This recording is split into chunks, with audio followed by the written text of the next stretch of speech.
Our next guest says Washington could provide businesses much-needed certainty and create jobs by focusing on one component of Obamacare. And he's introduced a bill today that would repeal a health insurance tax that leaves American workers on the hook.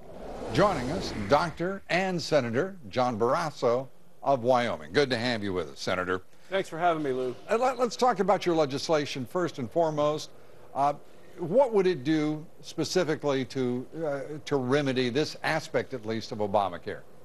Well, it eliminates one of the large taxes of Obamacare that specifically hits small businesses and individuals who buy their own health insurance. And this could save families about $500 a year, about $5,000 over the next 10 years. Remember, Lou, the president said if you passed his bill that your health insurance premiums would go down about $2,500 a year per family. Well, what we know here 19 months later is for families, health insurance premiums have gone up almost 19% since the Obama health care law came into play. You've got public opinion on your side. The most recent poll that I've seen, a Gallup poll, shows 47% of those people that Gallup surveyed favor outright repeal of Obamacare. What are the odds that the Democratic-led Senate would approve your legislation? You know, they're pretty dug in one way, and the American people are convinced that the Democrats and the president are wrong. Just look at Tuesday, the ballot initiative in Ohio. 66% of the voters who turned out that day say no thank you to the individual mandate that says everybody has to buy insurance. It's something that the Supreme Court will be providing judgment on next year. I'm continuing to work with people on both sides of the aisle to get more support, but also we need to repeal this health care law. It's bad for patients. It's bad for providers, the nurses and the doctors who take care of those patients. And Lou, with $15 trillion in debt, it is terrible for taxpayers. It is going to just contribute more to this awful debt that we have. The debt burden, the spending burden is obviously rising, more money being pushed into the public sector. This is an onerous burden on an already overburdened economy.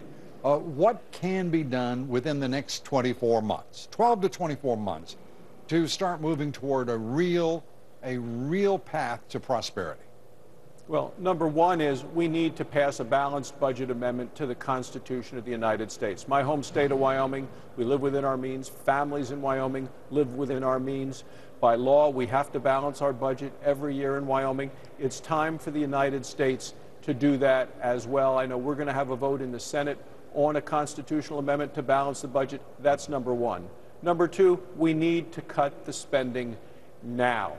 You have Democrats saying, oh, we have to raise taxes. Our problem isn't that we're taxed too little, Lou. It's that we spend too much. Senator, we have some interesting discussions coming out of your fair city right now.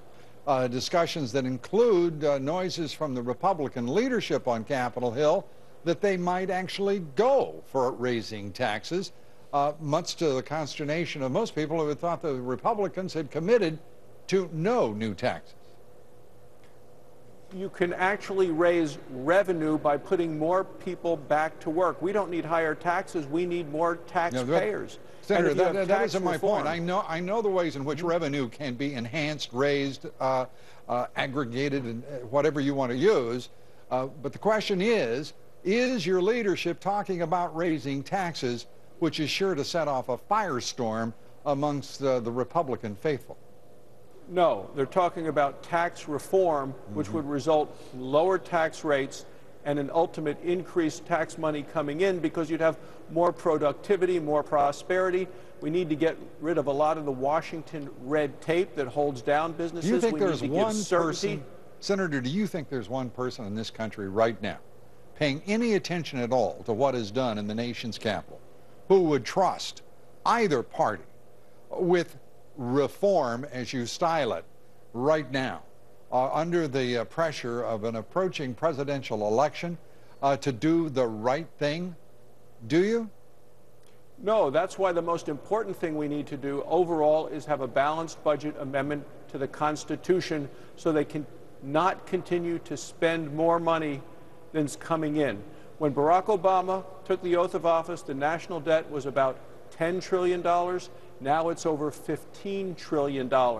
We had a so-called stimulus package that has failed. We have a president who believes the answer is government jobs as opposed to private sector jobs. It is the private sector. It is small businesses. That's what puts people back to work, Lou. It's not government.